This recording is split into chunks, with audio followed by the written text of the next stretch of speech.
Beneath the quiet stars of a long-forgotten night, there lies a silence deeper than memory. Imagine, if you will, a land before candy, before the laughter of sugar folk filled the air. The forests then were dark and mossy, heavy with mist. The rivers wound lazily, carrying whispers of time itself. The earth held no sweetness, only the raw fragrance of stone and soil. Pause. It was in this silence, in this dark cradle of time, that the foundations of what would later become Princess Bubblegum's kingdom began to stir. Picture a sky painted in bruised colors, violets and grays, a dome of twilight that never quite surrendered to day. The air was thick with the smell of wet bark, of old leaves pressed into the ground. There were creatures who moved slowly here, lumbering shadows with eyes like dim lanterns. They spoke no language, but their movements carried intention, a rhythm belonging to the world before words. This was a kingdom of pure potential, unnamed and unclaimed, waiting like an unopened book. And in this waiting, one question hovered. Who would shape it? Who would breathe into it a story, a law, a culture? The land before sugar was a land of questions, a canvas of mystery. To walk through it would be to feel a weight on your chest, as though time itself was holding its breath. The oldest philosophers have always told us that beginnings are fragile. They are not the sturdy pillars of stone we imagine, but trembling shadows like candle flames caught in a draught. To begin is to risk, to fall into the unknown with trembling hands. And so the land before sugar was fragile, trembling with unseen futures. Yet within that fragility there was also strength. For when there is no sweetness, no kingdom, no ruler, all possibilities remain alive. Imagine the scent of untouched clay waiting for sculptors' hands. Imagine the silence before a song is sung. This was the kingdom before sugar, a place where everything was possible, but nothing was yet chosen. Some say that time itself curved strangely in those early days. A single moment could stretch like a ribbon, winding endlessly into thought. Others believe that the land was haunted by memory of what had not yet occurred. A paradox, like dreaming of a story before it has been told. Whatever truth lingered in that twilight, it was heavy with presence, and presence is a peculiar thing. Presence is not what has happened, nor what will happen. Presence is the trembling awareness of being here, now, surrounded by uncarved stone. We might ask, was the land aware of itself before sugar? Did the forests, heavy with dew, know they would one day be reshaped into candy canes and gumdrop trees? Could the rivers have foreseen the day their waters would run pink with syrup? Or did they simply flow unaware, content in their own wildness? Philosophy often teaches us that the past is not silent. It lingers like perfume clinging to a room after its inhabitant has gone. The candy kingdom we know is perfumed by this deeper silence, this forbidden prehistory. Each sugared wall, each laughing candy citizen carries the faint echo of what came before, of the moss, the mist, the unnamed creatures who walked with slow steps under violet skies. We do not often think about what lies beneath. Beneath a kingdom lies soil. Beneath soil lies stone. Beneath stone lies fire, and beneath fire, silence once more. So too with history. Beneath the bright laughter of a candy court lies the muted hum of what was erased, forgotten, or simply left unspoken. The kingdom before sugar was not orderly. It was wild, uneven, full of contradictions, darkness and light braided together in the same breath. Time was loose, not bound to calendars or clocks. Seasons moved with the slow patience of eternity. A century could pass like a sigh, and yet a single moment of stillness could feel infinite. In this endlessness, one wonders, what is a kingdom without a ruler? What is a land without a law? Perhaps it is freedom, or perhaps it is simply loneliness. The trees whispered to each other in the wind, but no voice rose to answer them. The rivers carved valleys, but no hands built bridges to cross them. Existence drifted without anchor, and yet it was beautiful in its drifting. The philosophers might tell us that this drifting is the essence of being, that before there is law there is breath, before there is order there is wonder, before there is sugar there is earth. And it is only by remembering this order, this layering of silence beneath sweetness, that we can truly understand what Princess Bubblegum inherited and what she reshaped. Close your eyes, if you wish, and imagine standing in that land. The air damp against your skin, the smell of moss and stone in your lungs, the sound of water dripping from unseen branches, the texture of soil cool beneath your hands. In such a place, the idea of sweetness would feel like a dream, improbable, almost impossible. And yet, like all dreams, it was waiting.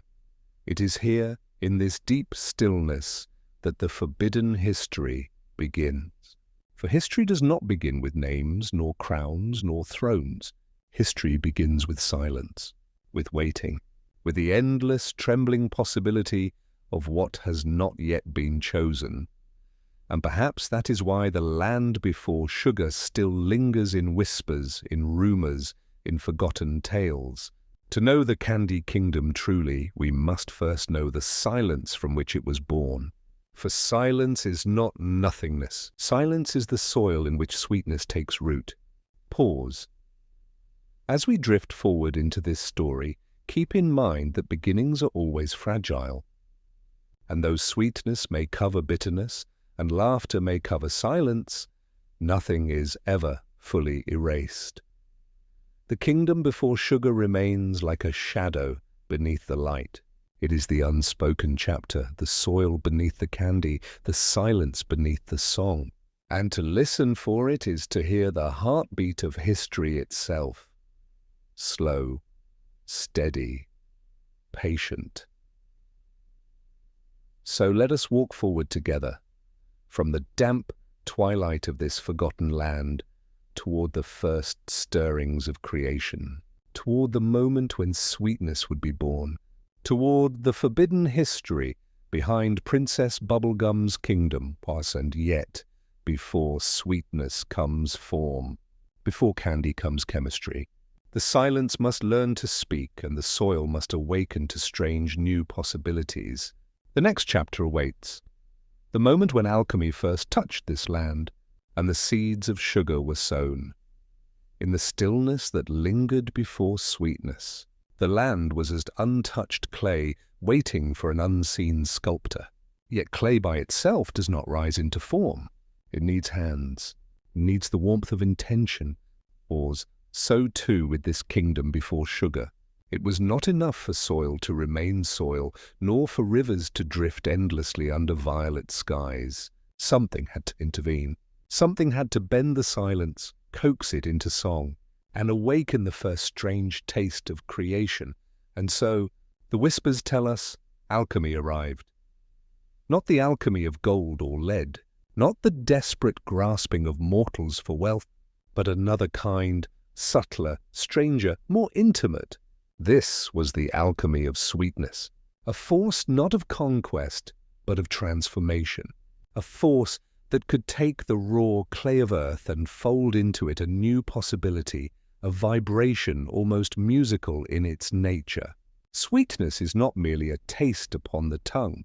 It is a symbol, a way of shifting bitterness into something that delights, of turning necessity into celebration. In the earliest days, the alchemy of sweetness did not come in laboratories or glass flasks. It came in accidents. A wild berry ripening under unseasonable suns, sap leaking from wounded bark, tasting unexpectedly of honey. A root pulled from the earth, roasted in fire, turning starchy blandness into a hint of sugar. These accidents were like sparks in the dark, hints of a possibility that the land itself did not yet know it carried.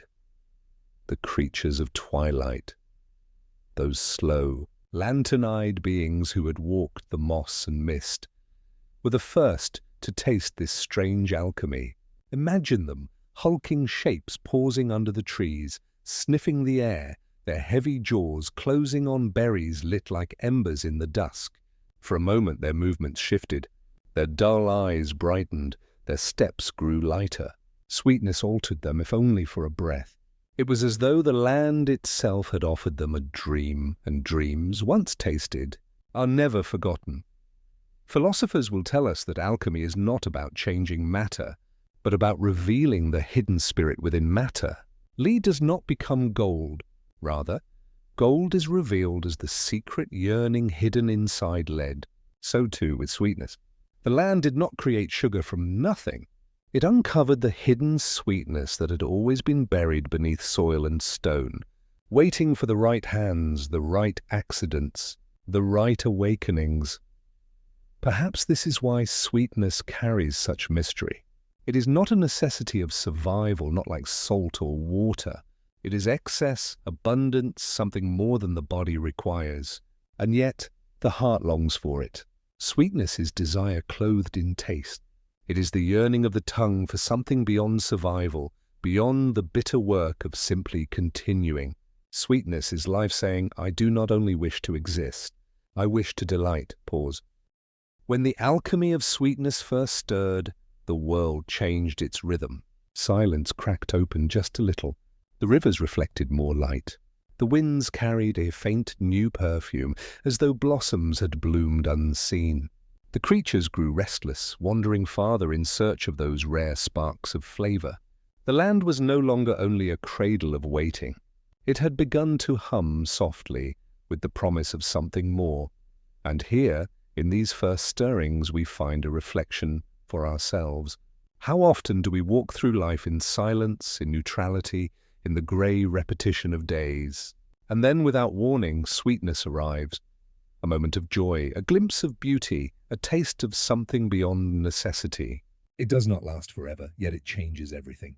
It reveals that even the silent soil contains hidden sugar waiting to rise. The earliest alchemists, if we may call them that, were not rulers or scholars, but wanderers, figures half myth, half forgotten, who listened to the land with unusual patience. They noticed the accidents others ignored. They tasted the berries, sipped the sap, watched the creatures dance strangely under the influence of sweetness.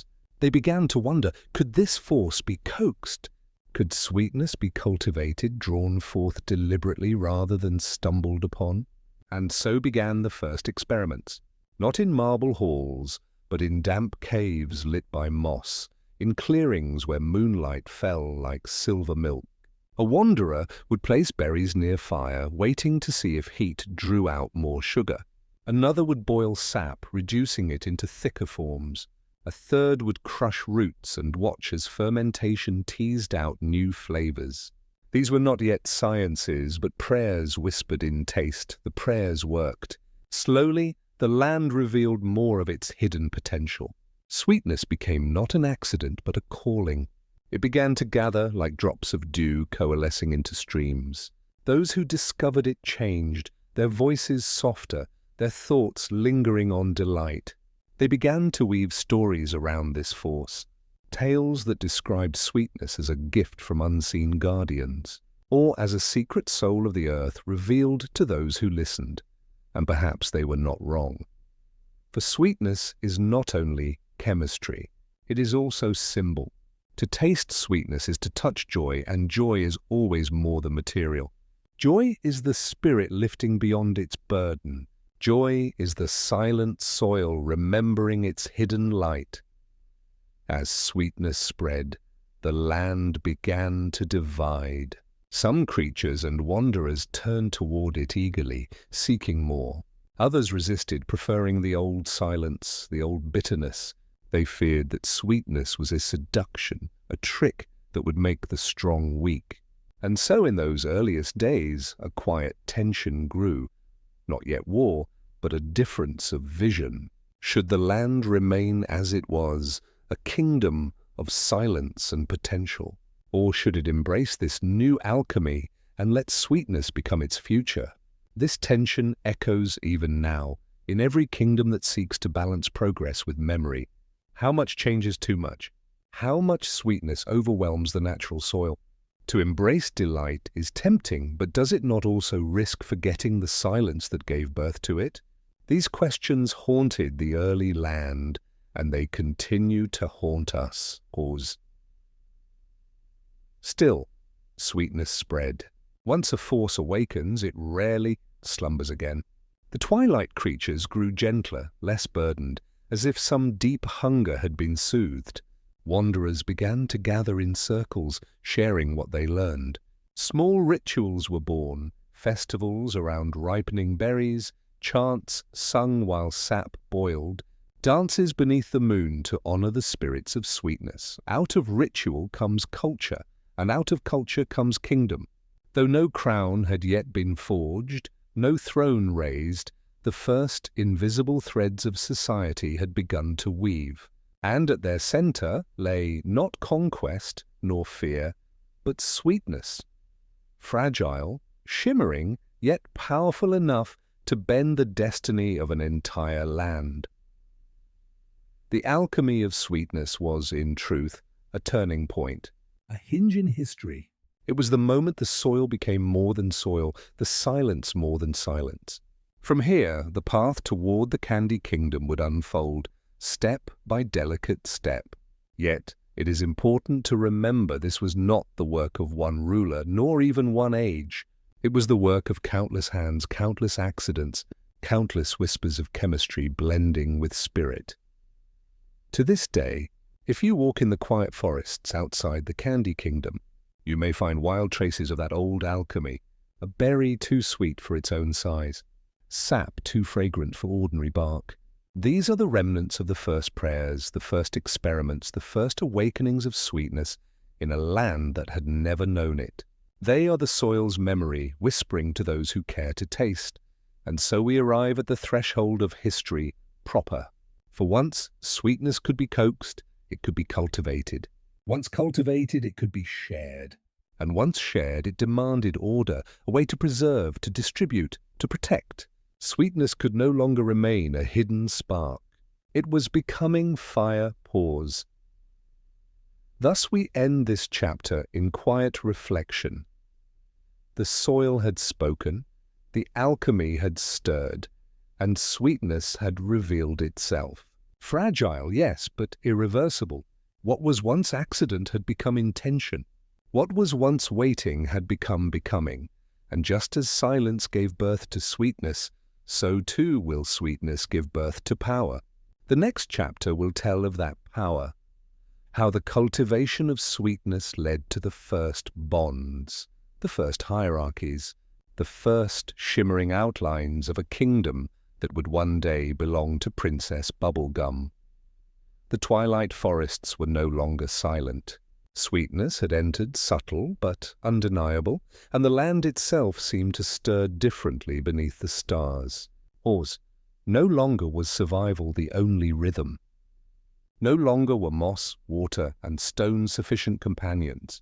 Something else was rising, a call not just to exist, but to gather, to share, to remember together. It began simply, as many great transformations do. Picture the wanderers seated in a circle, the faint smoke of their fires curling upward into the violet dusk. They had discovered sweetness, in berries, in sap, in roots made soft by flame. And now they passed it from hand to hand. One chewed slowly, eyes widening at the unfamiliar joy. Another laughed, the sound strange in a land where laughter was rare. A third leaned closer, as if the sweetness itself was a secret worth guarding. And in that moment, something invisible happened. The sweetness was no longer just a taste upon their tongues. It was a thread weaving them together. It created a bond. The land of solitude and drifting silence was beginning to transform into community. Philosophers often remind us that what binds people is not necessity but abundance. When survival is all there is, each being stands alone, chasing what it must. But when abundance enters, when there is something to share, a new possibility awakens: relationship. Sweetness, then, was more than flavor. It was the first gesture of generosity. We might pause here to ask, why sweetness and not bitterness or salt or the sharpness of sour? Perhaps because sweetness invites rather than repels. Sweetness softens, opens, makes the mouth water not with caution, but with longing. It asks not for withdrawal, but for closeness. In this way, sweetness became a language before words, a way of saying, come nearer, stay with me, taste what I have tasted. Pause. The lantern-eyed creatures of the mossy twilight noticed this as well. Where once they had lumbered alone, following instinct and hunger, they too began to gather. The berries ripened, and rather than fight over them, the creatures paused together, sharing in clumsy silence. Sweetness softened even their shadows. For the first time in that land, the air carried not only survival's tension, but a glimmer of kinship. It is said that from these early circles, wanderer and creature, fire and berry, the first sugar folk began to dream themselves into being. Not yet the bright candy citizens we imagine in Princess Bubblegum's courts, but formless beings of intention, born from the mingling of joy and need. Where a creature lingered too long in the fireside glow, its heavy body seemed to soften, almost melting, reshaping as if the sweetness it consumed was reshaping its very essence. Where a wanderer laughed too deeply, too freely, that laughter clung to the smoke, crystallizing in the night air, until a faint figure seemed to shimmer at the edge of sight. Neither human nor beast, but something new. Were these the first sugar folk, or merely dreams caught halfway between silence and form? The old stories do not say, but they agree on this. Sweetness changed the nature of existence, and from that change arose bonds that could not be unmade. The earliest sugar folk, whether flesh or spirit, carried within them an unusual lightness. Their voices chimed faintly when they spoke. Their steps left impressions in the soil that sparkled as if dusted with frost. They were fragile, yes, but their fragility was not weakness. It was delicacy, the kind that inspires others to gather near, to protect, to marvel. And so the wanderers began to draw near these beings, offering them berries and sap, whispering to them as one whispers to a child. The creatures of twilight, too, circled closer, curious but cautious. Slowly, hesitantly, a kind of kinship grew. It was not built on conquest, nor on survival, but on sweetness. They were bound by delight. The philosophers teach us that community is not simply a collection of bodies. It is the weaving of invisible bonds, and bonds once woven alter destiny. For what is shared cannot easily be undone. What is tasted together becomes a memory, and memory becomes foundation. The first sugar folk were not merely beings. They were memories made flesh, embodiments of the sweetness shared between wanderers and creatures. Pause. Yet every bond carries both light and shadow. Sweetness invites closeness, but closeness awakens longing. The more the wanderers gathered, the more they desired to repeat the joy. The more the creatures lingered, the more they hungered for sweetness' touch. And so quietly, desire was born.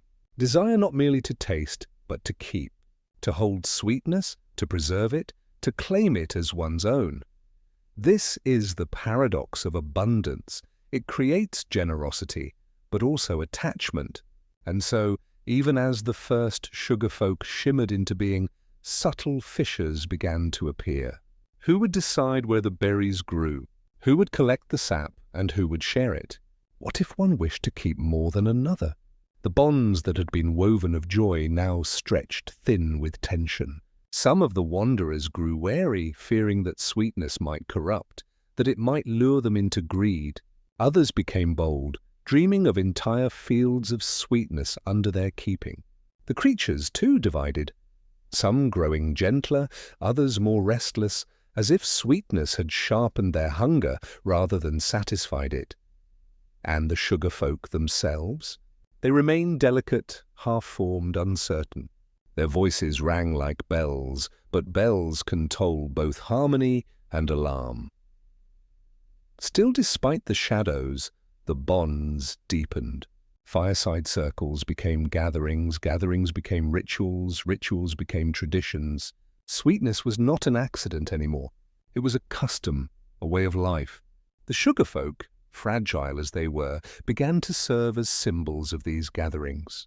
Their presence reminded all who saw them of the sweetness that had birthed them, of the kinship that sweetness made possible. The first bonds of sugar folk were bonds of memory, bonds of ritual, bonds of fragile hope. They were imperfect, shadowed by longing, yet they were also luminous. For the first time, the land had moved beyond silence, beyond solitude. It had begun to dream itself into community, and here lies the heart of philosophy. Community is always a dream. It is never finished, never flawless, always trembling like a candle in wind. But it is a dream worth holding, worth weaving, for without it, existence collapses into loneliness. The first sugar folk were that dream made visible, delicate, shimmering, temporary, yet profoundly real. Pause. Close your eyes and imagine them. Figures half-transparent, glowing faintly like crystal under moonlight, their laughter ringing like soft bells across the mossy ground. Around them, wanderers sit close, passing berries hand to hand. Creatures with lantern eyes lower their heads, gentled by the glow. The air is thick with the perfume of sap and smoke, and somewhere in the stillness, a bond is being written into the fabric of the land. That bond would endure. It would grow, stretch, twist, and fracture, but it would never entirely break. For sweetness, once tasted together, cannot be untasted. Memory binds, and bonds, however fragile, have a way of shaping destiny. Thus, the first sugar folk remind us of something we often forget, that even fragility has power, that even fleeting joy can root itself in the soil of history, that even the softest laughter, if shared, can echo for centuries. And so we leave this chapter in gentle reflection. The bonds had been formed, the sugar folk had shimmered into being, and the land had crossed another threshold. Silence had given way to sweetness, and sweetness had given way to community. But community, as we shall see, is only the beginning. From bonds arise needs, from needs arise hierarchies, and from hierarchies arises power.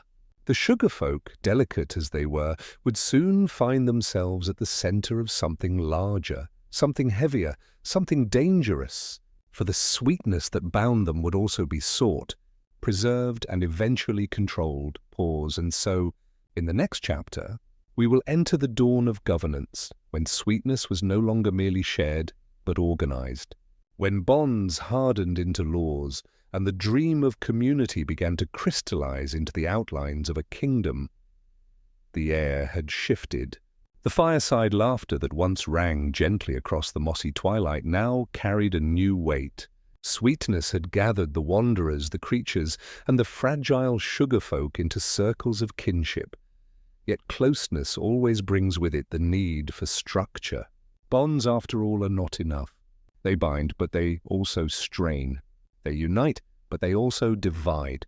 And so, from the fragile dream of community, another necessity began to emerge, the shaping hand of law. I pause. It began with small disagreements.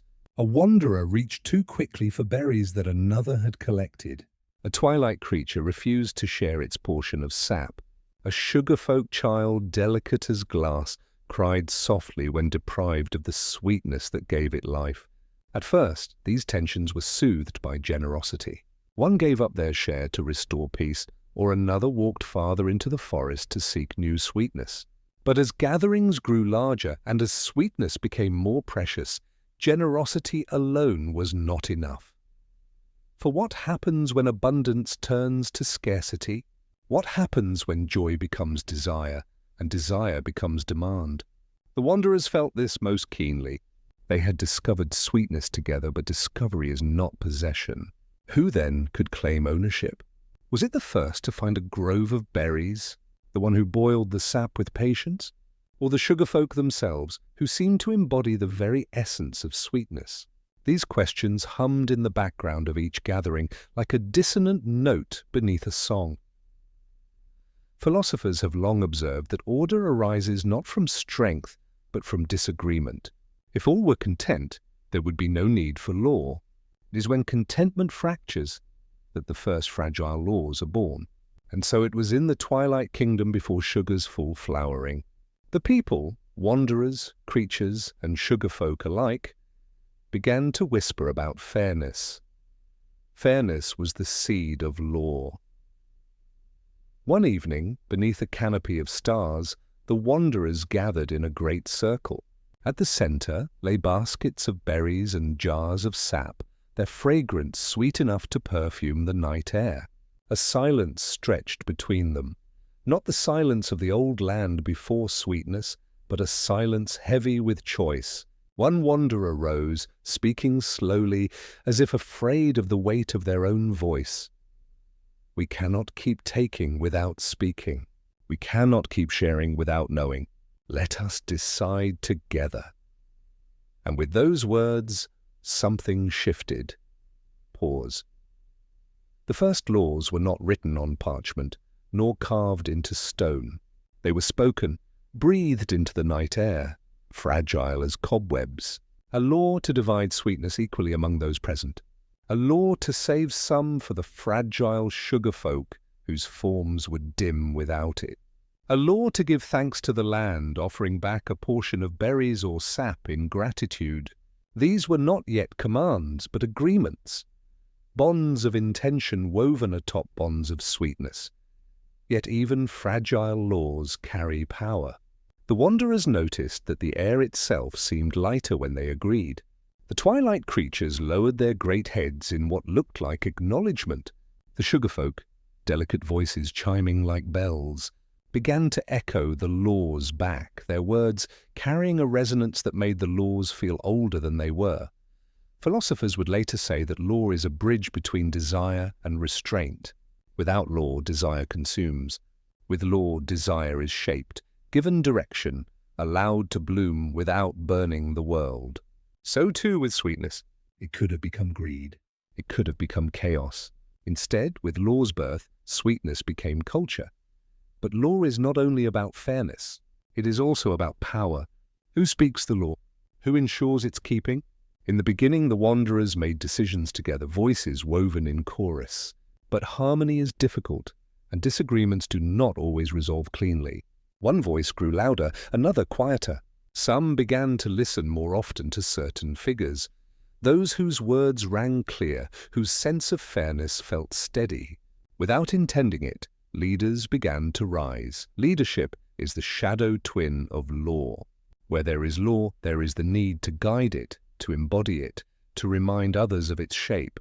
And though no crown had yet been placed upon a head, no throne raised from stone, the outlines of governance were already forming. The sugar folk played a curious role in this. Though fragile, though barely formed, they were seen as the children of sweetness itself. Their laughter had birthed the first rituals, their presence had softened the creatures, their fragility demanded protection. To deny them their share of sweetness felt sacrilegious, and so laws bent gently around them, prioritizing their needs. They became symbols, living reminders of what law was meant to preserve. Yet symbols are dangerous. They inspire love but also envy. Some wanderers muttered that the sugar folk were given too much, that their delicacy was a burden on the group. Others argued that without them sweetness itself would fade. The twilight creatures, unable to speak, watched silently, their lantern eyes reflecting every disagreement. And so the laws multiplied. With each new dispute, a new agreement was spoken. With each new agreement, the invisible web of order grew thicker. Sweetness had transformed silence into community. Now it was transforming community into governance. But governance, like sweetness, carries paradox. It promises fairness, yet it also creates hierarchy. It soothes conflict, yet it also preserves power. And so the land entered a new tension. We might reflect here on the nature of law itself. Is law a gift or a burden? Does it protect us or does it bind us? Perhaps it is both. Law is a delicate alchemy, not unlike sweetness itself, capable of delight, but also of corruption. Too little law and chaos reigns. Too much law and freedom withers. Between these extremes, history wavers, searching for balance. The Twilight Land was no exception. For every law that preserved harmony, another introduced division. For every leader who guided with fairness, another hungered for control. And slowly, softly, beneath the surface, ambition began to grow. Still for now, the dream of fairness held. The wanderers continued to gather in circles, passing sweetness with ritual care. The creatures lingered nearby, gentled by the order that soothed their hunger. The sugar folk glimmered like living crystals, their laughter bright as bells, their fragility shaping the heart of every agreement. And so the birth of law gave birth also to a new identity. They were no longer wanderers and creatures scattered across silence. They were becoming a people, bound not only by sweetness but by order, by intention, by the fragile weight of law. Or imagine the scene, a clearing under moonlight, baskets of berries arranged with deliberate care. Wanderers seated in circles, their voices calm, their disagreements softened by ritual. Sugarfolk weaving between them, luminous and delicate, reminding all of why fairness mattered. And above, the stars, silent witnesses to the first fragile attempt at governance. This was not yet the Candy Kingdom. There were no walls, no palaces, no princess to reign. But the outlines had begun to appear, like sketches on a blank page. Sweetness was no longer accident, nor even community. It was becoming civilization. The philosophers might remind us, every kingdom begins not with stone, but with story. And law is the story we tell about how we will live together. The Twilight Land, once silent, had begun to tell its story. A fragile, hopeful story, born from sweetness, shaped by fairness, trembling with possibility. And yet, as stories grow, they invite new chapters. For law, once spoken, demands enforcement. Fairness, once promised, demands guardians. And sweetness, once shared, demands protection.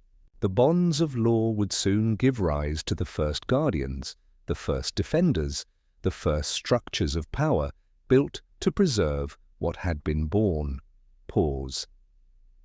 Thus we leave this chapter with a soft pause. Sweetness had given rise to bonds and bonds to law. Law, in turn, had birthed the first shadows of governance. A people were forming, fragile yet luminous, bound together by fairness and by the delicate sugarfolk who embodied sweetness itself. But fairness alone is never enough. Order must be guarded, protected, preserved. And so in the next chapter, we shall walk into the dawn of guardianship. When the first protectors of sweetness rose, and when the dream of law began to harden into the bones of a kingdom, law had been spoken into the twilight. Fragile agreements breathed into the cool night air, binding wanderers, creatures, and sugarfolk alike. Yet words, no matter how carefully woven, are not enough. A spoken law is like a flame, beautiful, bright, but easily extinguished by the winds of desire. To endure, law must be guarded. And so from the soil of fairness another flowering began, shaped as the guardianship of sweetness, or it began with a single moment of breaking. One evening, after a circle had gathered and divided sweetness fairly, a wanderer, restless, hungry, and filled with desire, rose from their place and seized a greater portion. The sugarfolk gasped, their crystalline voices ringing with alarm. The twilight creatures stirred uneasily, their lantern eyes glowing brighter. For the first time since the bonds of law had been spoken, they were broken. The wanderer, sensing the weight of every gaze, defended themselves. They claimed need, claimed right, claimed that law was too fragile to bind them. Yet the circle did not collapse into chaos. Instead, silence deepened. Every being there, wanderer, creature, sugarfolk, felt a truth rise from within. Law had no meaning without guardians. Fairness without strength is only a dream. And so, on that night, the first guardians were chosen, Oz. The choice was not arbitrary.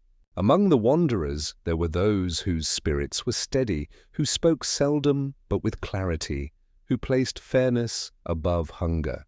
These figures were lifted into the role of guardians. They were not kings nor judges, but something gentler, protectors of the fragile order that sweetness had birthed. They did not command, they reminded. They did not punish with cruelty, they restored balance. The twilight creatures too were drawn into guardianship. These beings, once feral and restless, had already been soothed by sweetness. Their immense forms, their lantern eyes glowing in the dusk, became natural symbols of watchfulness. Though they could not speak the laws, they embodied them. Standing sentinel beside the circles, their presence a silent deterrent to greed. And most curious of all, the sugarfolk themselves began to take part in guardianship. Fragile though they were, their very existence was the measure of sweetness. When disputes arose, their chiming voices reminded the wanderers why law mattered at all. To harm the sugarfolk was to harm sweetness itself, and so they became sacred witnesses. Though delicate, they wielded a subtle authority. Together wanderers, creatures, and sugarfolk formed the first guardianship, Oz. The rituals of guardianship soon followed. Before dividing sweetness, the guardians would rise, circling the baskets of berries and jars of sap. They would place their hands upon the ground, acknowledging the land as the first giver of sweetness. The creatures would lower their heads, lanterns glowing softly in assent. The sugarfolk would hum in a crystalline chorus, binding the ritual with their delicate resonance. Then, and only then, would the division of sweetness begin. Each portion was passed carefully, with the guardians watching not with suspicion, but with reverence. For to share sweetness fairly was no longer merely an act of generosity. It was a sacred trust, guarded and preserved by chosen hands. The guardians did more than enforce fairness. They also began to protect sweetness itself. The twilight groves where berries bloomed, the hollowed trees where sap could be drawn. These places became sacred ground. Guardians walked their perimeters, warding off greed, ensuring that no one took more than the land could give. They became stewards not only of law but of balance, ensuring that sweetness would endure. Philosophers later said that guardianship is the body of law, just as fairness is its heart. Without guardianship, law is a ghost. With guardianship, it becomes flesh, breathing and enduring. And so, within the Twilight Kingdom, law gained its body. Yet guardianship carries another paradox. To guard is to hold power, and power, once held, whispers of its own desires. At first, the guardians were humble. They saw themselves not as rulers, but as servants of sweetness. Yet already the seeds of ambition were stirring. A guardian, whose voice was often heeded, began to wonder why their word carried more weight than another's. A twilight creature, standing watch, grew restless when wanderers whispered of dividing sweetness without its presence. Even the sugarfolk, though delicate, sometimes leaned too heavily on their sacredness, using it to tilt disputes in their favor. The Twilight Kingdom was still young, still tender, but history teaches us that even the gentlest guardianship carries within it the shadow of dominance. Still for a time, the guardians fulfilled their role with purity. Disputes quieted, fairness held steady. Wanderers trusted that sweetness would be shared, that their fragile bonds would not collapse into hunger and chaos. Creatures lingered calmly at the edges, soothed by ritual. The sugarfolk, glowing faintly in the dusk, thrived under this protection, and in this fragile balance another transformation began. The wanderers, who once lived scattered and restless, now began to cluster near the guardians. They built shelters near the twilight groves, trusting that sweetness would be safe there. They lingered longer in the circles, no longer fearing sudden disputes. Where guardians stood, settlements began to form. Here we glimpse the first outlines of civilization. For civilization does not begin with walls or palaces, it begins with trust. The trust that one's portion will not be stolen. The trust that one's children will not starve. The trust that the fragile sweetness of life will endure, protected by guardians. From this trust, permanence grew. What had once been gatherings became villages. What had once been circles of wanderers became councils. And what had once been fragile laws became the first foundations of governance. Sweetness, once a fleeting pleasure, had birthed bonds. Bonds had birthed law. Law had birthed guardianship. And guardianship now began to birth permanence. Philosophers might pause here to reflect. Is guardianship the truest measure of a people? For what we choose to protect reveals what we most value. Some protect wealth. Some protect borders. Some protect pride. But here, in the Twilight Kingdom, the first guardians rose not for conquest or treasure, but to protect sweetness itself. The delicate balance between desire and fairness, between hunger and joy. This is why the guardians are remembered, even in whispers across the ages. They were not perfect. They were not incorruptible. But they embodied a truth that the most fragile things, if guarded well, can give rise to kingdoms or steed. The rituals deepened. Guardians began to carry symbols, staffs carved from twilight wood, marked with spirals that mirrored the patterns of berry vines. Creatures wore woven garlands, signifying their place as silent watchers. Sugarfolk sang the first songs of guardianship, crystalline notes that echoed across the groves. When disputes arose, they did not leap to punishment. Instead, they gathered both sides, asked them to recount their hunger, their reasoning, their need. Then, in silence, they weighed the truth. Sometimes the resolution was as simple as dividing a portion differently. Sometimes it was more difficult, requiring patience and sacrifice. But always, the guardians held the center. They reminded the people that fairness was not a burden, but a bond. This was the golden age of guardianship. Yet, even golden ages tremble with shadows, for as settlements grew, so did desire. Some wanderers hungered for more than their share, justifying their greed with clever words. Some creatures grew restless, their lantern eyes flaring when the groves yielded less sweetness. Even among the guardians, whispers of ambition stirred. But those shadows belong to another chapter. For now, we leave the guardians as they were at their dawn, steady, humble, protectors of sweetness in its purest form. They stood at the edge of law, keeping it alive. They walked the groves, ensuring the land's generosity was not exhausted. They watched over the sugarfolk whose fragile laughter reminded all of why sweetness mattered. And most of all, they taught the Twilight Kingdom this truth, that sweetness, once discovered, must be protected, not hoarded, not consumed, but guarded, preserved, and shared. The first guardians did not yet know they were shaping a kingdom. They did not yet see the palaces that would rise, the crowns that would gleam, the rulers who would one day claim dominion. They knew only that sweetness was fragile, and that fragility deserved protection. And so, in the soft glow of twilight, with berry-scented air and chiming sugarfolk songs, the guardians took their place. Their watchful presence transformed sweetness from a fleeting gift into the foundation of civilization. Pause. Thus the story continues. From guardianship would come permanence, from permanence would come ambition, and from ambition would come the first struggles for power.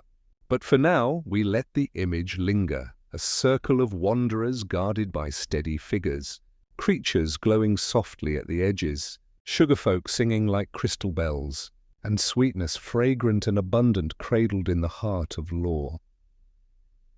The first guardians of sweetness had risen, and with them the dream of the Candy Kingdom had taken its first fragile breath.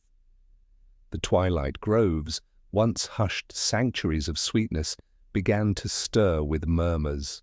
What was once shared in simple circles now lay at the heart of settlements. Small huts of woven branches and sugared clay rose around the guardians' gatherings. Firelight flickered across faces no longer only transient wanderers, but dwellers choosing to stay. Out of sweetness, permanence bloomed, and with permanence, the quiet pulse of ambition began to thrum beneath the stillness. Ambition does not arrive with thunder. It seeps in like mist curling at the edges of trust. At first, it whispers questions too soft to hear. Why not more for me?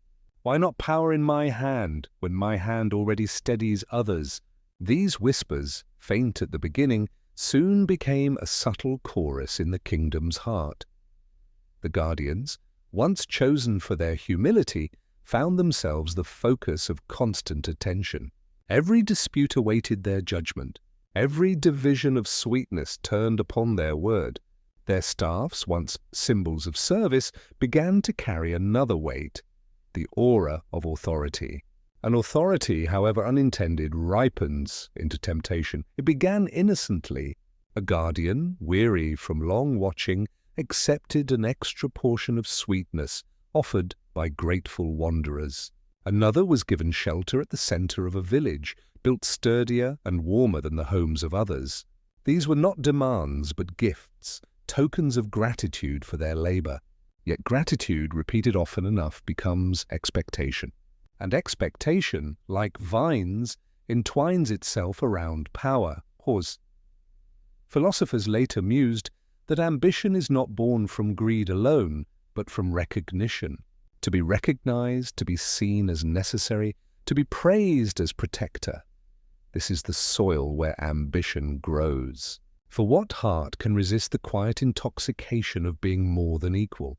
The twilight creatures, too, were touched by this shift. Once content to linger as silent guardians, they began to notice that the people bowed their heads when they entered the circle. Their lantern eyes glowed brighter, their postures taller, as if they sensed that their presence was no longer mere witness, but command. A creature that once waited patiently at the grove's edge now prowled closer, its great body overshadowing the gathering. Even sweetness itself seemed to bend beneath their gaze. The sugar folk, fragile and crystalline, found their role transformed as well. Once humble witnesses, they were now sought as oracles. Their chiming voices, interpreted by wanderers, became omens of fairness, tokens of divine blessing. If a sugarfolk lingered by one hut rather than another, whispers spread that the household was chosen. In this way, their fragile songs became instruments of influence, wielded not always with innocence. And yet, despite these subtle stirrings, the Twilight Kingdom did not collapse into chaos. On the contrary, it flourished. Settlements grew larger. More wanderers gathered, drawn by the promise of fairness, guardianship, and sweetness preserved. The groves yielded abundantly, tended carefully by those who believed their guardians watched over not only them, but the land itself. But abundance itself is dangerous. For when sweetness was scarce, fairness was necessity. When sweetness was abundant, fairness became negotiable. If there was always more to be found, why not reach a little further, gather a little sooner, claim a little larger share? The guardians found themselves arbitrating disputes not only of hunger, but of ambition. Who might claim the richest soil? Who might store more berries for the winter? Who might gather closest to the grove's heart? Fairness, once a clear light, now bent beneath shadows of interpretation. It was in this fertile confusion that the seeds of ambition sprouted openly. A guardian, once revered for their wisdom, began to declare that their judgment carried more weight than others because they had been chosen first. Another claimed that their lineage of service gave them a right to speak louder. Soon, whispers arose. Some guardians should lead above others, should guide not just law, but life itself. Thus, hierarchy whispered its first name into the Twilight Kingdom. What is hierarchy, if not ambition, clothed in order? It promises stability, clarity, and purpose, yet at its heart lies the desire to rise above. The guardians, once servants of law, began to imagine themselves as shapers of it. Where once they leaned on ritual and circle, they now leaned upon their own presence, their own voice. Pause. The twilight creatures mirrored this ambition in their own way. No longer content to stand at the edge, some began to linger near the center, their vast shadows draping the gatherings.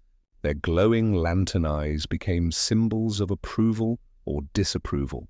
Wanderers began to watch their movements as one might watch the skies for signs. If a creature lowered its head beside a guardian, that guardian's words carried greater weight. If it turned away, murmurs of disfavor spread. And so beasts became symbols, symbols became omens, omens became tools. The sugar folk too shifted. Some among them began to hum their songs in ways that favored certain households. Perhaps it was innocence, perhaps quiet partiality, perhaps simply the influence of those who sheltered them. Yet the people, longing for signs, interpreted every note. A hum near a basket of berries was taken as blessing. A sudden silence was a curse. The sugar folk did not need ambition themselves. Ambition used them as its mirror. Pause. And still the kingdom did not crumble. It grew. Settlements became villages.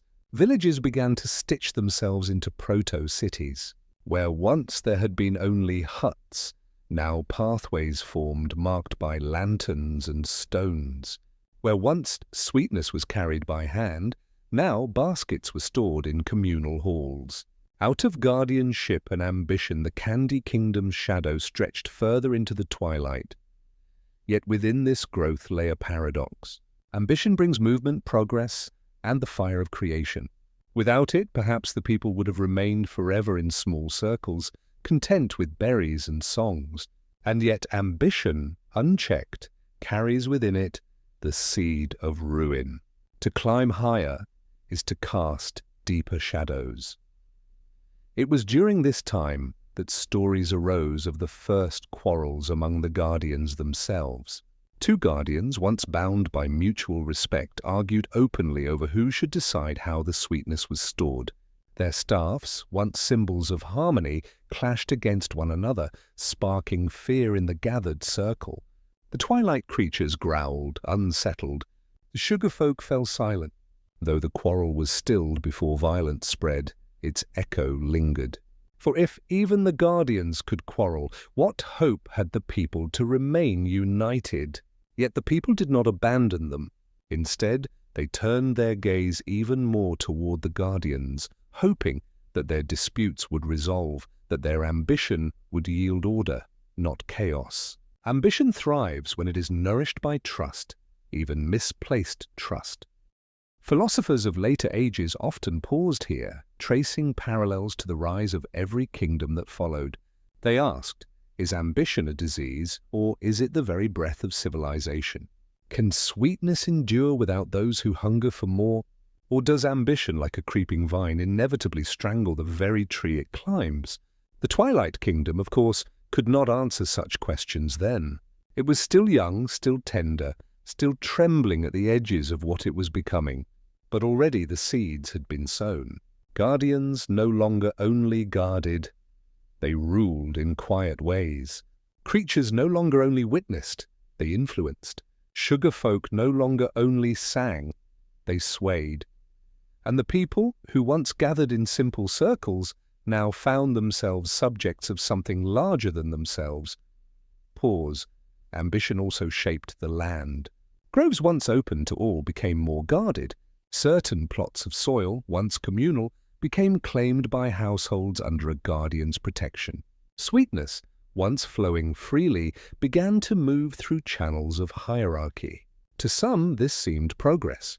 To others, a slow erosion of fairness.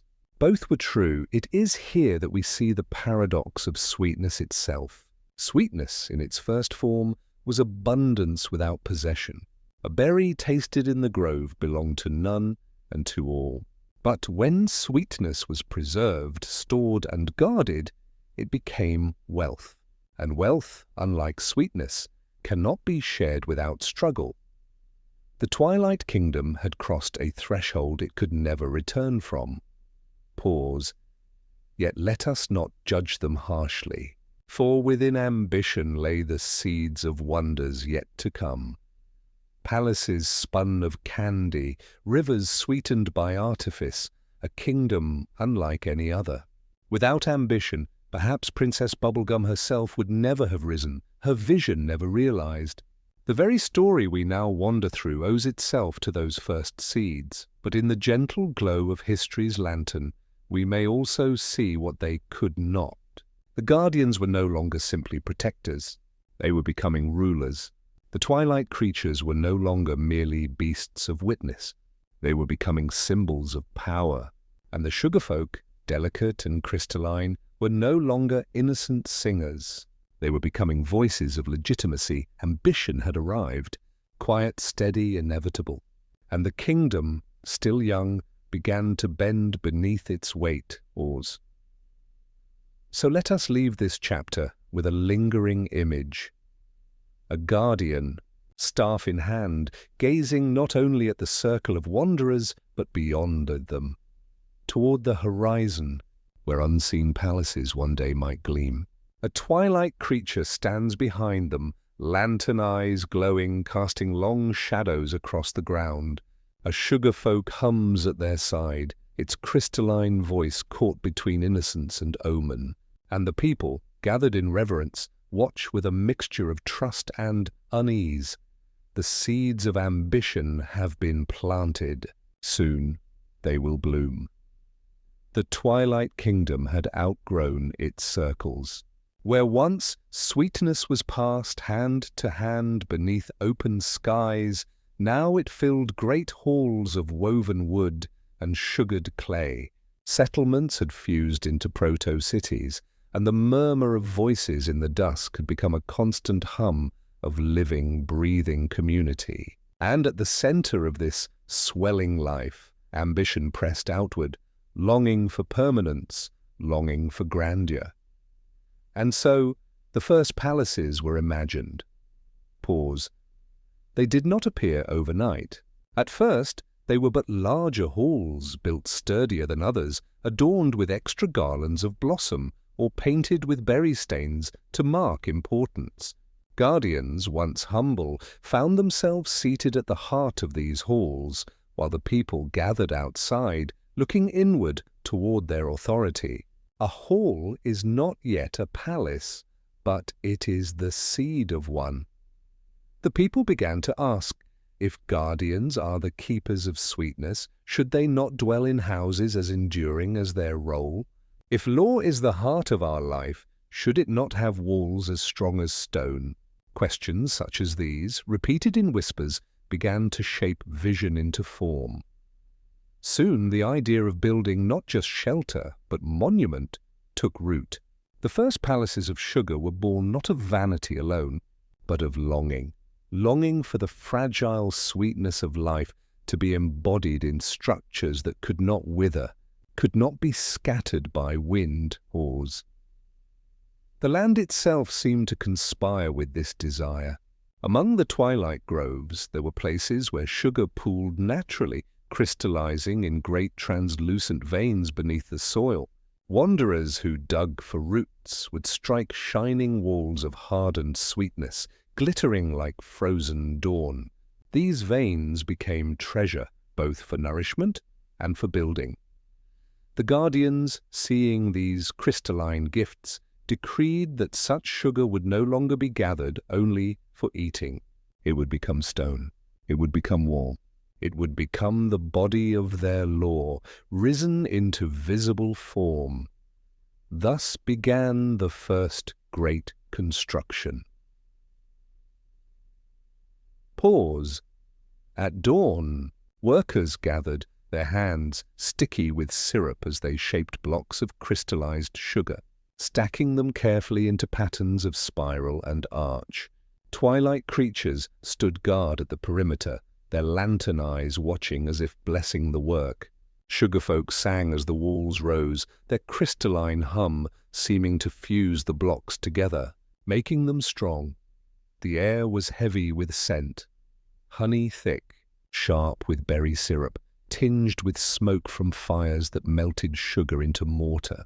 To walk among these beginnings was to breathe sweetness as substance, not merely as taste, and slowly, wall by wall, tower by tower, the first palaces began to gleam. Pause. They were unlike any palaces of stone or marble. These were palaces that glowed from within, catching the last light of twilight and bending it into rose and gold. Their surfaces shimmered like frozen waterfalls, rippling with the play of dusk.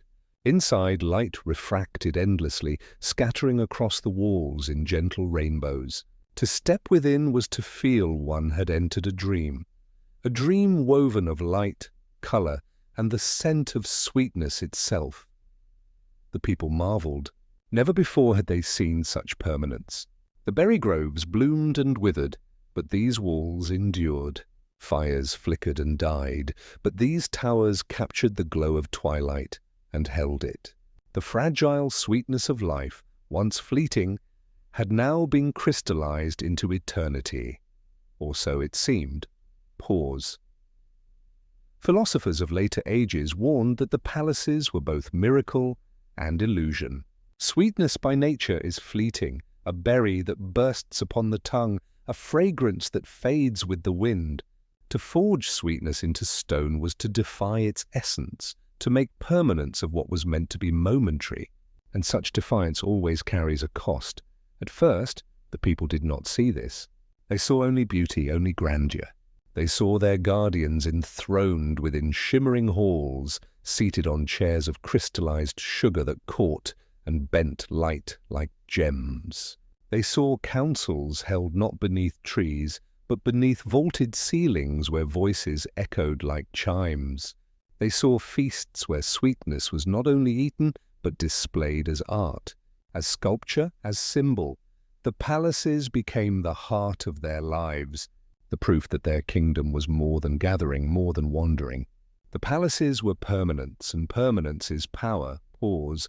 And with palaces, the guardian's authority deepened. For who else could dwell within walls of sugar but those entrusted to guard sweetness? Who else could sit upon crystalline thrones but those whose voices divided fairness? What was once a circle of equals had now become a hierarchy, embodied in architecture. The guardians were no longer among the people.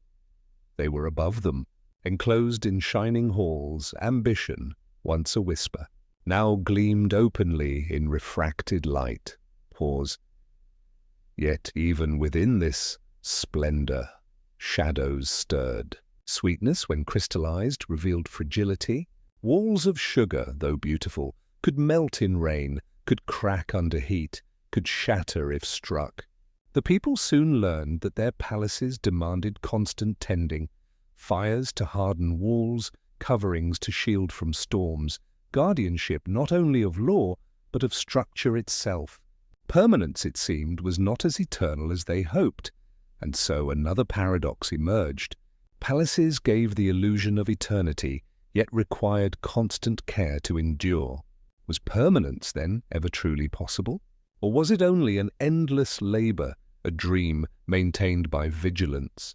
Pause. The sugar folk, who had sung the walls into strength, grew uneasy. Their crystalline voices were bound to the palaces now.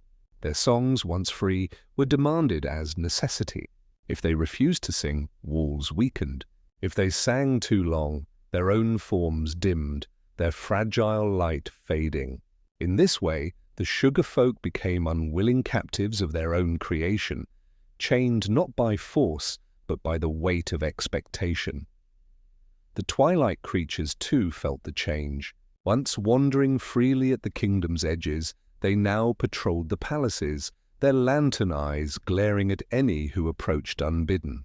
The people, once comforted by their presence, began to fear their nearness. The creatures had become symbols of power, guardians not of fairness but of authority. And the people themselves, what of them? They marveled at the beauty, yet slowly they began to sense distance. The guardians, enthroned within shimmering walls, seemed less human, more distant, more divine. Their voices echoed differently now, carried not as counsel, but as decree. And while fairness was still spoken, it was spoken from above, no longer beside. Philosophers would later write that the first palaces were both the birth and the betrayal of the kingdom. Birth, because from them arose the sense of nationhood, identity, and permanence. Betrayal, because from them arose hierarchy, distance, and the first stirrings of tyranny. But in their own time, the people did not yet see tyranny. They saw wonder. They saw shimmering walls that caught the sunset like jewels. They saw guardians clothed in radiance. They saw a kingdom unlike any other, born from sweetness itself. And who can blame them for marveling? Who can blame them for believing that such beauty was eternal? For to live within a palace of light is to believe, if only for a moment, that life itself is secure. Pause. Yet beauty is a fragile anchor. As the palaces gleamed, hunger returned in new forms. No longer hunger for berries or sap, but hunger for status, for recognition, for proximity to the guardians. To be allowed within the palace was now an honor. To serve within its halls, a privilege. To be excluded was to dwell outside sweetness itself. Thus sweetness, once shared in circles, became stratified. It no longer belonged equally to all. It was now mediated through walls, through thresholds, through permission. Sweetness had become not only nourishment, but power. Pause. The Twilight Kingdom was no longer merely a gathering of wanderers. It had become something else, something enduring, glittering, fragile, and dangerous. It had become a kingdom with palaces, and here let us pause. For to see the first palaces rising is to glimpse both wonder and warning. Wonder in the beauty of crystallized light, warning in the subtle shadows beneath it. For beauty can enchant, but it can also blind. Palaces can preserve, but they can also divide. Permanence can inspire, but it can also imprison. The first palaces of sugar stood as monuments to ambition, and within their shimmering walls the destiny of the Candy Kingdom was sealed. Pause. So let us leave this chapter with an image. Twilight settling over the groves, the last rays of the sun catching on crystalline towers, scattering rainbows across the land. A guardian sits enthroned within, staff gleaming in refracted light. A twilight creature prowls at the palace gates, lantern eyes flaring. A sugar folk sings softly, its voice trembling between beauty and exhaustion. And the people, gathered outside, gaze upward in awe, not yet knowing that their marveling hearts are also bound in chains. The palaces gleam, fragile and eternal, all at once, and the seeds of ambition, now flowering, will soon yield fruit both sweet and bitter. The first palaces had risen, gleaming and fragile, standing as monuments to ambition disguised as beauty. Yet, as twilight deepened and seasons turned, those who walked beneath their refracted light began to sense a quiet unease. For even within crystalline walls, shadows gather, and shadows once born are patient. Pause. At first, the shadows were small, almost invisible, a hesitation in a voice, a whisper that lingered too long, a glance held with envy rather than wonder. Sweetness had been shared freely in circles, but now it was distributed through thresholds, filtered by walls, and determined by proximity to power. To eat within the palace was not the same as eating beyond its gates. What had once been nourishment had become a measure of worth. And when nourishment becomes currency, hunger follows. Not for food, but for place, for recognition, for access. Pause. The sugar folk, once free singers of crystalline harmonies, now found their voices bound to endless labor. Each palace demanded constant song to remain strong. Their melodies hardened sugar into walls, sealed cracks and restored shimmer to dulled surfaces. But singing in such constancy drained them. Some dimmed to near transparency, their forms flickering like dying lanterns. Others vanished altogether, their voices lost to silence. The people mourned them at first, but as palaces grew, mourning became muted. The walls must stand, the guardians declared. Sacrifice is the price of permanence. And so the fading of the sugar folk was reimagined as duty, their vanishing not tragedy but offering. A song extinguished was said to echo forever in the palace walls, making them holy. And thus shadow took its first form, suffering disguised as sanctity. Pause. The twilight creatures too began to shift. Once keepers of balance at the edge of settlements, they now served as guardians of thresholds. Lantern-eyed and silent, they patrolled the gates of the palaces, barring entry to those without permission. Their presence, once a comfort, now stirred unease. Children whispered that the creatures no longer roamed by their own will, but by the command of the guardians. That their lantern eyes had dimmed, replaced by a colder light, one that saw not fairness, but obedience.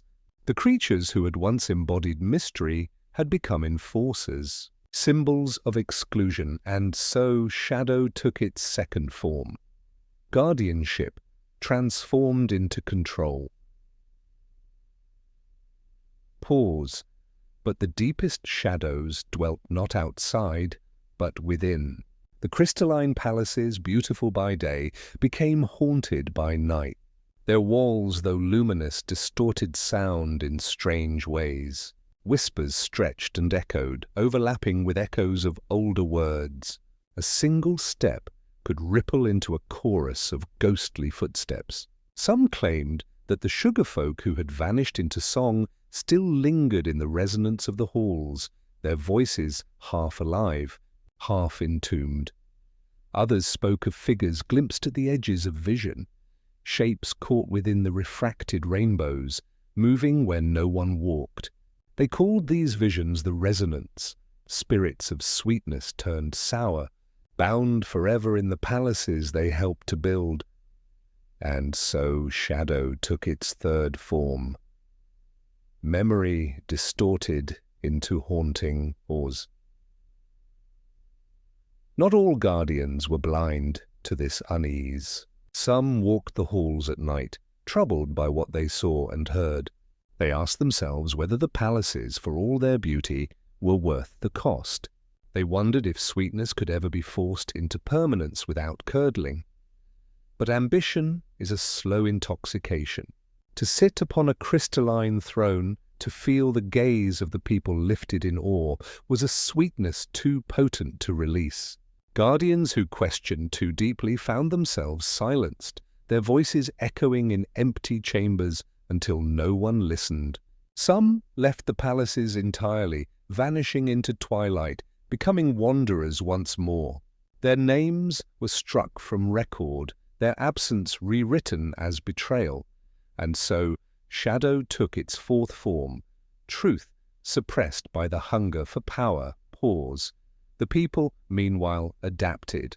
Humans are creatures of stories, and when unease cannot be resolved, it is reimagined. They began to tell themselves that the fading of sugar folk was noble, that the lantern-eyed creatures had always been gatekeepers, that whispers in the walls were blessings, not hauntings. To question was to show disloyalty, and disloyalty was whispered of as poison. And yet beneath these stories something deeper stirred. In quiet corners beyond the palaces, some still gathered in circles, as in the old days, sharing sweetness without permission, without hierarchy. They spoke softly of a time before walls, when twilight itself was the palace, and no creature's song was bound by duty. These gatherings were fragile, secret, and easily scattered. But they endured, like embers waiting for breath. The shadows within the sugar walls were not only mystical, but practical.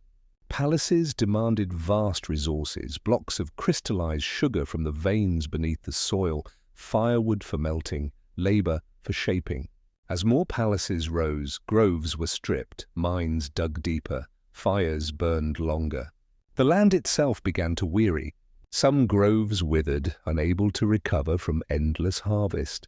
Animals that once roamed freely grew scarce, their habitats disturbed. The kingdom had begun to consume itself.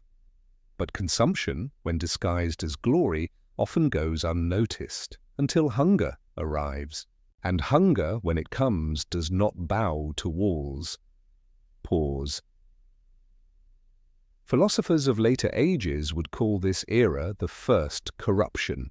Not corruption of morality alone, but of essence. Sweetness, once the shared heart of twilight life, had become distorted, made into wall, into currency, into control. It was no longer what it had been. Its spirit had been reshaped into something both beautiful and brittle, both luminous and shadowed. But in their own time, the people did not see corruption. They saw radiance. They saw rainbowed towers glowing against the dusk. They saw feasts laid upon crystalline tables, music echoing through endless halls. They saw the guardians enthroned, symbols of permanence, and if at night, they sometimes dreamed of strange echoes in the walls, or of sugar-folk faces flickering like candlelight, or of lantern-eyed creatures staring too long. They silenced those dreams upon waking. Dreams were shadows, and shadows had no place in palaces of light, yet shadows grow in silence, and when they grow too long, they begin to take shape. Some claimed the resonance, those strange flickers in the refracted rainbows, were not merely hauntings, but warnings. That sweetness itself resisted its imprisonment, twisting back against those who bound it. They whispered that the palaces were alive, that each wall was a body, each hall a lung, each echo a heartbeat, that the kingdom no longer ruled its palaces. The palaces ruled the kingdom.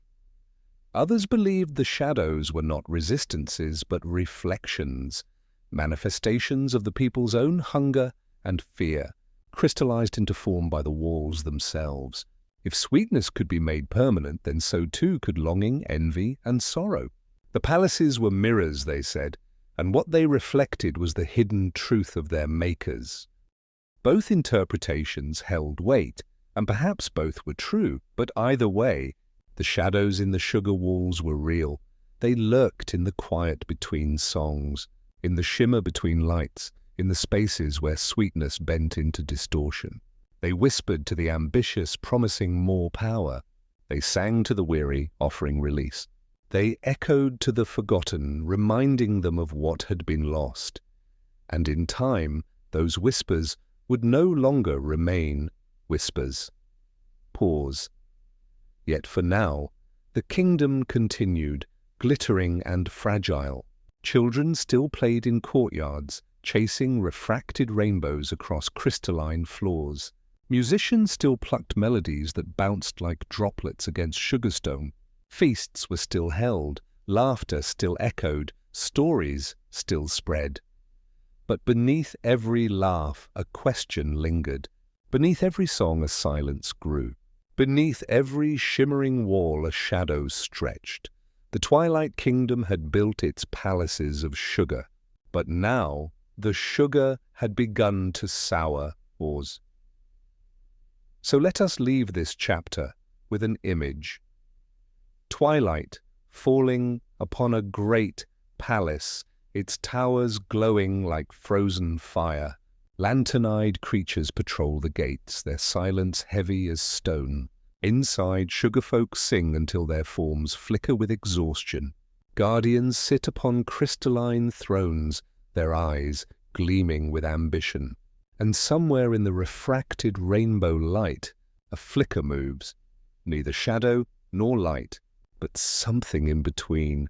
A whisper rises from the walls, too faint to hear, too present to ignore, and so the palaces gleam on, luminous, fragile.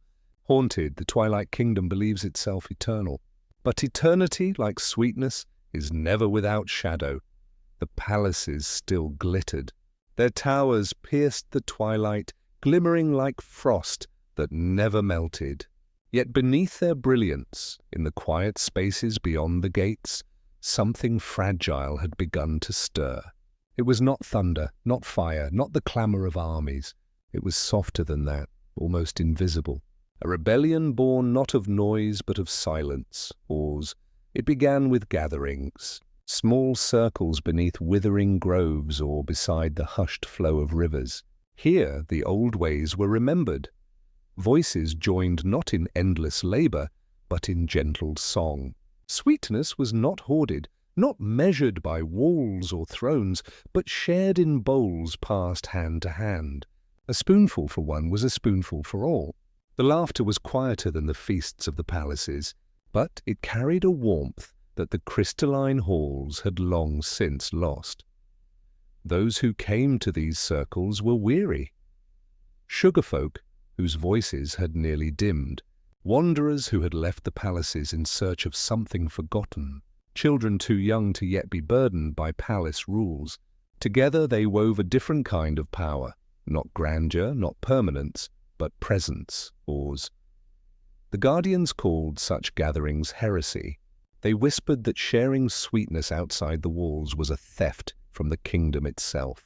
But the circles persisted, hidden in shadow. The twilight itself seemed to protect them, cloaking their songs so they would not carry to the crystalline ears of power. Some said the twilight creatures, those lantern-eyed beings who had become enforcers, would pass by these gatherings and pause. They did not intervene. Instead, their lantern eyes glowed softer, as though remembering. Perhaps they too longed for a world before duty. Perhaps even guardians crave release from their chains. Pause. The rebellion was not like the stories we often tell of uprisings. There were no banners, no armies, no declarations. The rebellion was in refusal. Refusal to let sweetness be bound entirely by walls. Refusal to let every voice be swallowed by labor. Refusal to believe that suffering was holy. What is rebellion, after all, but the quiet insistence that another way is possible? Philosophers later would write that the greatest revolutions begin not with shouts, but with whispers. A whisper can pass through cracks where a shout cannot. A whisper can rest in the heart long after the ears forget. A whisper requires no palace, no stage, no throne, only the breath of one who dares to speak. And so the silent rebellion grew, not in numbers alone, but in spirit, Oz. Those who gathered told stories, stories of the land before sugar, when twilight itself was the palace and all creatures walked freely. Stories of the first experiments in sweetness, when wonder had not yet been corrupted by power. Stories of vanished sugarfolk whose songs still hummed faintly in the walls, reminding them that no voice is ever fully lost. Each story was a lantern in the dark, illuminating paths the palaces had tried to erase, and, in listening, they remembered themselves. Pause. Children played among the circles, chasing fireflies instead of rainbow refractions. They learned songs that did not drain but restored, melodies simple enough for even the youngest to carry. When their voices rose, the twilight seemed to answer, the rustle of leaves keeping rhythm, the murmur of rivers joining the harmony. It was here, in these small acts, that rebellion took root, not in defiance of life but in devotion to it. Pause, yet silence, though soft, cannot remain hidden forever. Whispers eventually travel, and rumors of the circles reached the crystalline halls. The Guardians scoffed at first. What could a few weary singers achieve against towers that pierced eternity? But unease grew in them nonetheless. For deep within they knew the truth. Walls can glitter, but they cannot feed the heart. The guardians sent emissaries to scatter the circles. Some gatherings disbanded, fearing punishment. Others remained, unmoved, continuing their songs even as lantern-eyed enforcers watched from the shadows. It is said that in some moments the enforcers lowered their gaze and walked away, unable to silence what was truer than duty. Pause. The rebellion deepened not only through gatherings, but through remembering.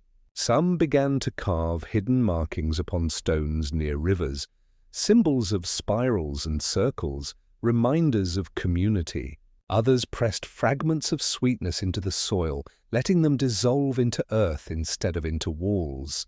It was an offering, a way of returning sweetness to the land rather than consuming it endlessly. And the land, long wearied by mining and harvest, seemed to sigh in relief. Grass returned where it had withered. Flowers bloomed in neglected groves. Animals began to wander back, cautiously at first, then more freely. It was as if the earth itself had joined the rebellion, choosing life over extraction. Pause. Yet every act of rebellion carries risk. Those caught could be exiled from the palaces, their names erased, their families shunned. For some, this was unbearable, but others found freedom in exile. For to be cast from the palaces was to be released from their shadows. Exiles often became leaders of the circles, carrying with them knowledge of how the walls functioned, how the guardians thought, how weakness hid beneath the glitter. It is a strange truth. What power fears most is not destruction, but memory. A wall can be rebuilt if it falls. A throne can be replaced if it crumbles. But a memory, once shared, once carried in the hearts of many, is harder to silence. The silent rebellion was, at its essence, a rebellion of memory. Pause. Still one must ask, could whispers truly undo towers? Could fragile circles unmake a kingdom that seemed eternal? Perhaps not. Yet rebellion is not always about undoing. Sometimes it is about enduring, planting seeds that will bloom long after shadows have grown too heavy to bear. The circles did not seek to topple the crystalline thrones. They sought to keep alive a different vision of sweetness when not bound to palaces, and in keeping it alive, they ensured that no matter how deep the shadows grew, a spark of possibility remained. Pause. Legends tell of one night when the twilight creatures themselves gathered near a river, lantern eyes glowing softly in rhythm with the songs of the circles. Some say they even joined the singing, a low hum, like stone remembering its first shaping. Whether this is truth or myth hardly matters. What matters is the meaning that even guardians bound by duty are not beyond longing for freedom. Pause.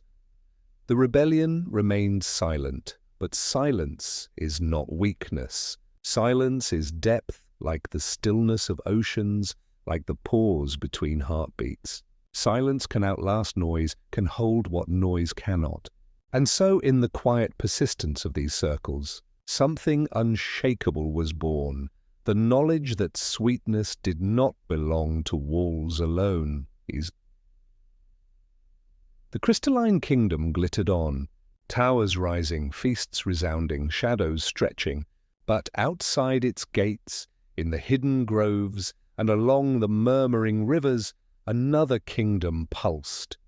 One without thrones, without walls, without guardians. A kingdom of memory, of presence, of song freely given. Which, then, was the true kingdom?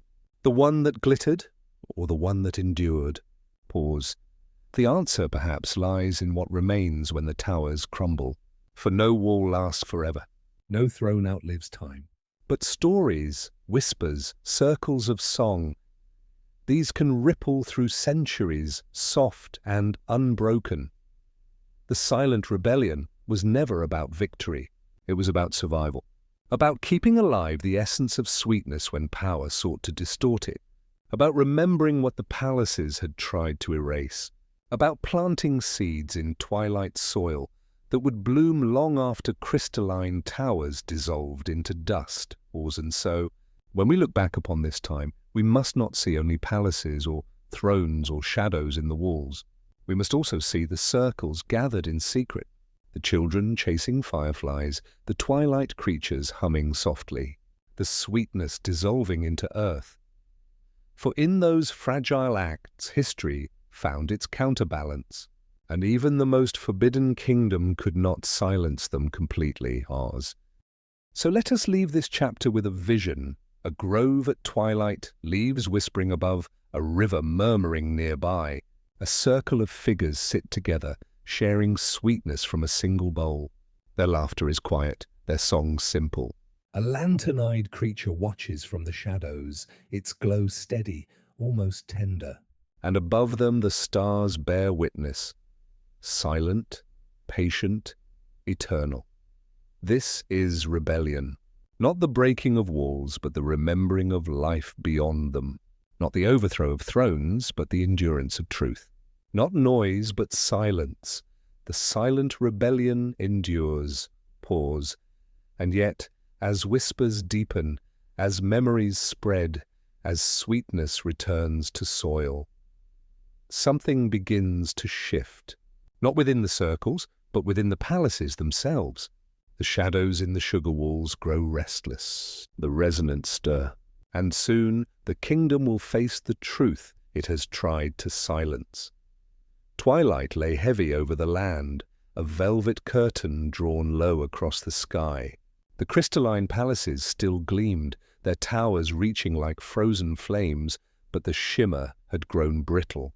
To those with listening hearts, the sound of their walls was no longer harmony, but strain and the brittle hum of something held too tightly. Trembling on the edge of breaking, caused the guardians believed themselves secure. The thrones were firm, the lantern-eyed creatures still patrolled, the sugar folk still sang their labor into walls. Yet beneath it all, the rebellion endured. Not loud, not visible, but steady. Like water-carving stone, it pressed patiently, wearing down the brittle glitter of permanence, and within the palaces themselves the shadows stirred. Whispers grew louder, echoes sharper, visions more insistent. The resonance, those flickering remnants of voices entombed in sugar walls, no longer remained content with haunting. They began to press outward, twisting rainbows into fractures, bending light into strange patterns. What had once been dismissed as illusions became undeniable. The palaces themselves seemed alive, restless, and in pain. Pause. Philosophers of later centuries would ask, did the palaces fall because of rebellion, or because they were already collapsing under their own contradictions? The answer perhaps is both, for power built upon distortion cannot endure forever. Sweetness made currency loses its nourishment. Light, forced into permanence, becomes shadow, and silence, suppressed too long, becomes a roar. Pause. The fall did not begin with fire or invasion. It began with a song.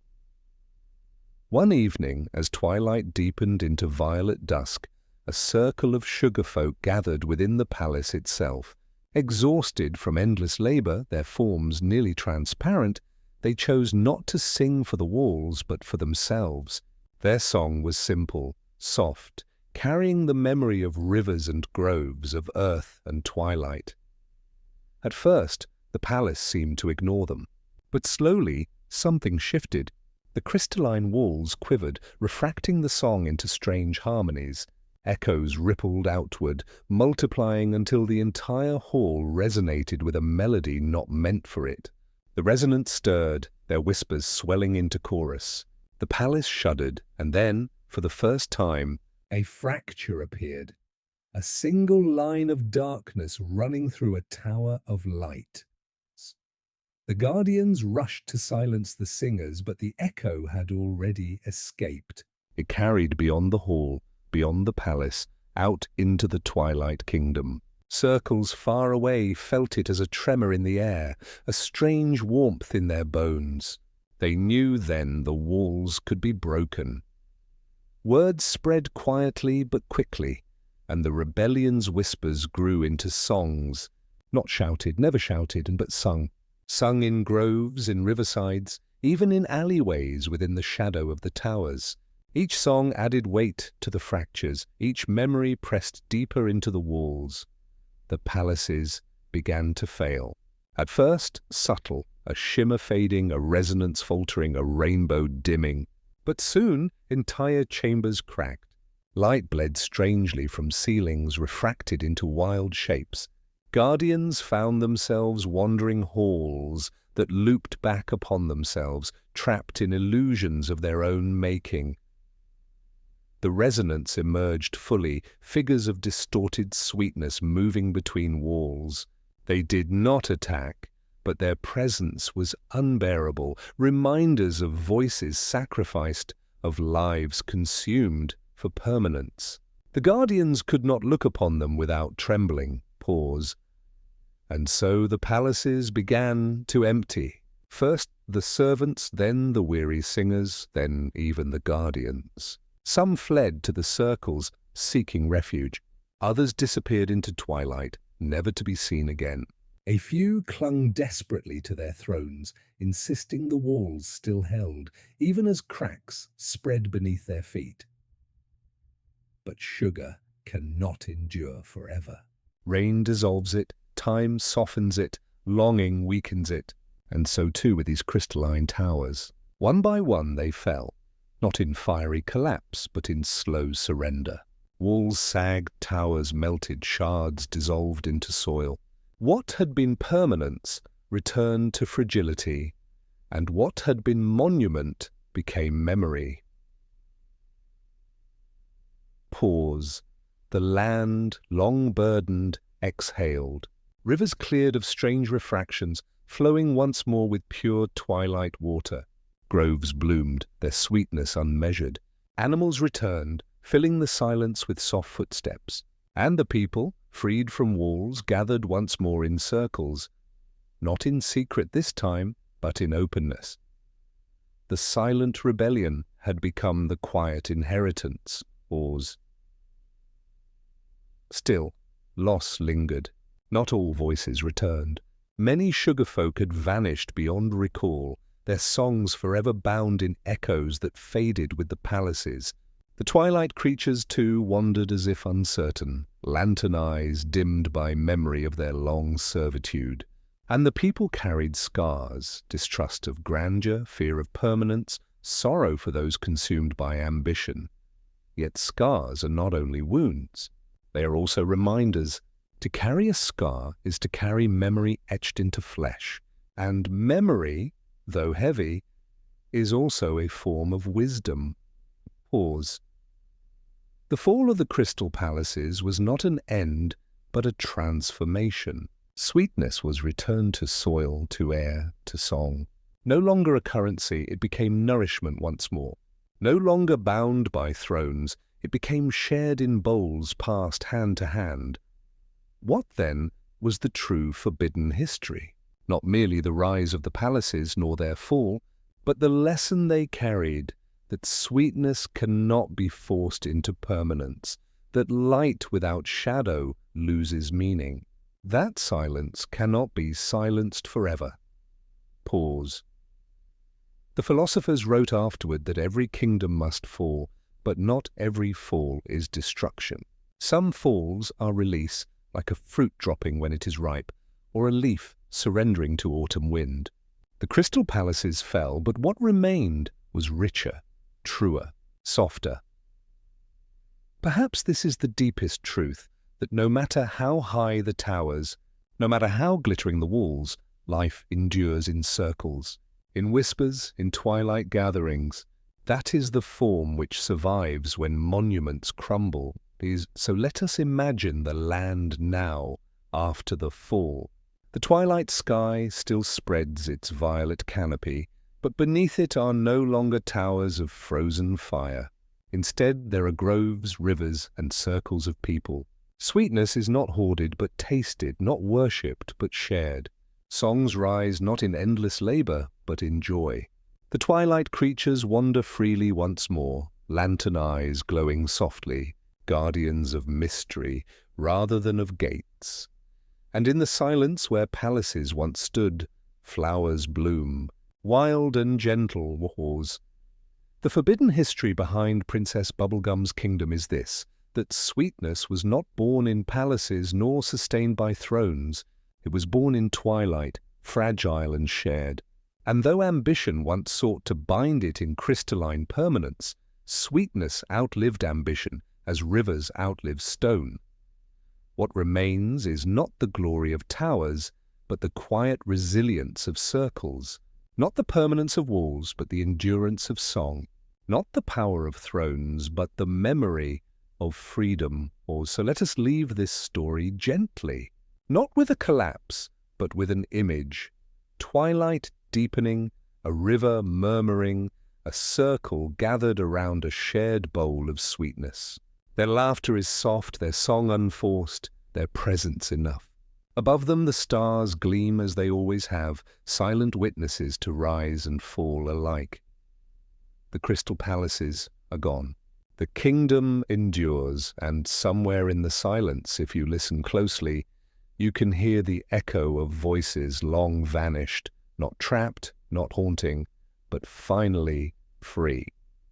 Pause. The fall was not an ending. It was a return,